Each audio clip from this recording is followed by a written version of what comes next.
If I had to start running from zero today, I would do a lot differently. After almost 15 years of running, honestly, these are the 3 mistakes I did that probably would have saved me months of frustration. If you're starting running, first of all, congratulations! You picked one of the greatest sports out there. You're about to see incredible progress and incredible changes happening to your body.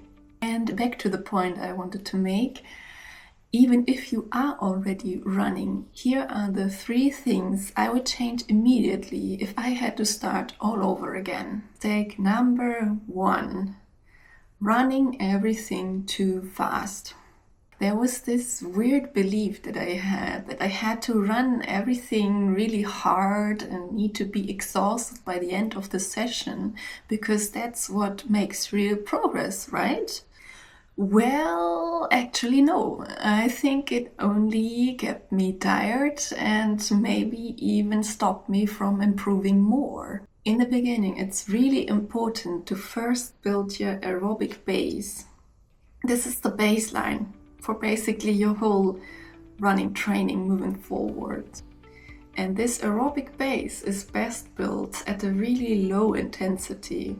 Usually it's recommended to run at around 50 to 70% of your heart rate capacity. And you can look up your maximum heart rate and then you can define what's 50 to 70% of it. If you can't run in that range, absolutely no problem. You make walking breaks until your heart rate calms down and then you can start running again. There's absolutely no shame in making a break. It actually helps you improve in the long term because it will build your aerobic base bulletproof. If you think you're running too slow, that's probably exactly the right spot to be in. And once you're doing this for a little while, you will actually have another great side effect. Because running will start to feel easy. It doesn't have to feel so hard. And you might even catch yourself starting to enjoy your runs. Now that's your aerobic base speaking. Alright, mistake number 2 is disregarding recovery. I see this happening all the time, and I can tell you when I started out running at 17 years old, I had no idea of recovery.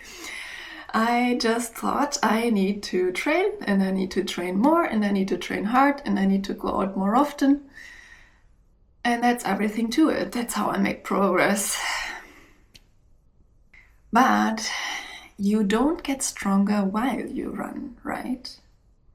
Actually, you get stronger in the rest between your training. You need to sleep and recover from your training to get super compensation. So that means your muscle will grow back stronger and you will be able to endure longer. You will be able to run faster. If you don't let your body recover, you're just breaking it down without letting it build back. And that can cause, in the worst case, injury or even burnout. That's not what we want, right? It's much better to view recovery as an active part of your training plan, not simply as the absence of training. So how would you do that, right? I was confused about this part too. But start with the simple things. Find yourself an evening routine. Build yourself a regular sleeping schedule. If possible, sleep more than you usually would, because we're all not getting enough sleep these days. Then include some active recovery, like stretching, yoga, gentle movement, something that feels good, something that calms down your nervous system. Also on this note, plan deload weeks. We see even the pro athletes do it. Every 3 to 4 weeks, usually you will plan a week with around 30% less intensity or less volume to really help the body recover. Another point on this is off-season, right? We see a lot of athletes doing off-seasons. Usually it's happening like at the end of the year, in the winter times, when there are not many races scheduled as well. And it really helps the body recover from all of the great training and all of the great input that we had throughout the rest of the year. And another point that I want to kind of slip into this recovery point is that sometimes, right, we have a little niggle, or we see we have this big session on our training plan, but we really don't feel like, this would be the right thing to do.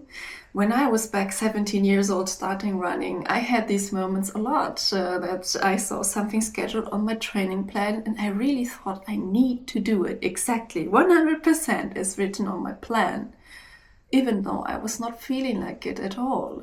And I know this might take a little time to figure out how your body responds and how you feel on the day, etc. But it's really, really good for you to figure this out once, and then you know exactly if you can do this session or if it will actually harm you or your progress in the long term if you stick 100% to this one specific session that's scheduled on your training plan. And I really would encourage you to, instead of working through this little niggle or pain or whatever you're experiencing, better just take one more recovery day. That can already change the whole thing. Instead of pushing through and then maybe even leading something to injury or burnout, which we really want to avoid as much as possible, because we are working towards our long-term goals and we want to do this sport sustainable, right?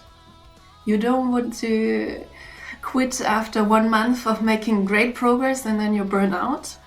Instead, do the right things consistently, and over the course of a year you will see an incredible progress. Yeah, I really can't stress this enough.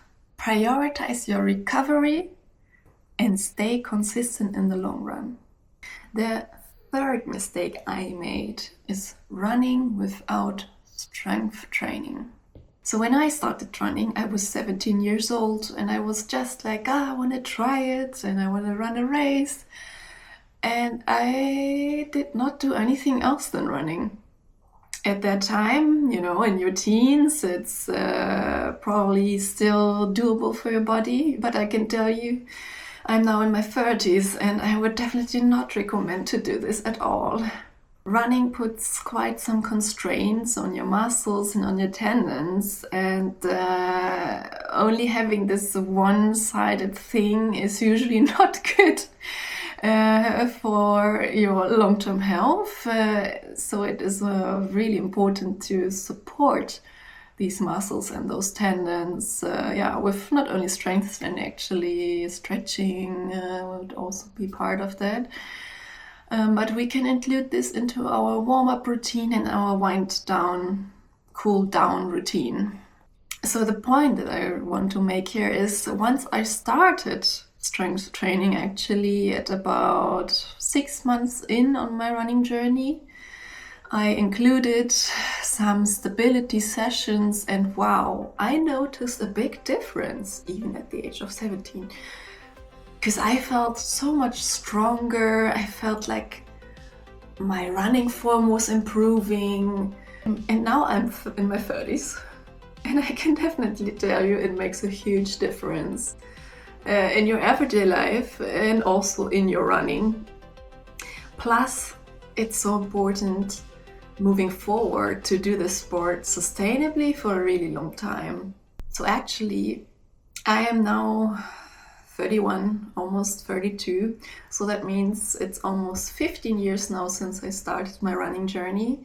And so far, I did not have one running-related injury. And I really appoint this to doing proper strength training, doing a proper warm-up and cool-down routine. That really helped me to stay on track. And I had many niggles and like small issues here and there, but I would always try And moving back to point 2, not disregarding your recovery, would take a rest day here to see if my condition improves. And I would specifically target those muscle groups where I would find that little niggle or pain around. And it helped me to stay very consistent in my training. So if you consider yourself a runner, please do your strength and stability training. It will incredibly help you along the way, and it is a key staple in doing this sport for the long term.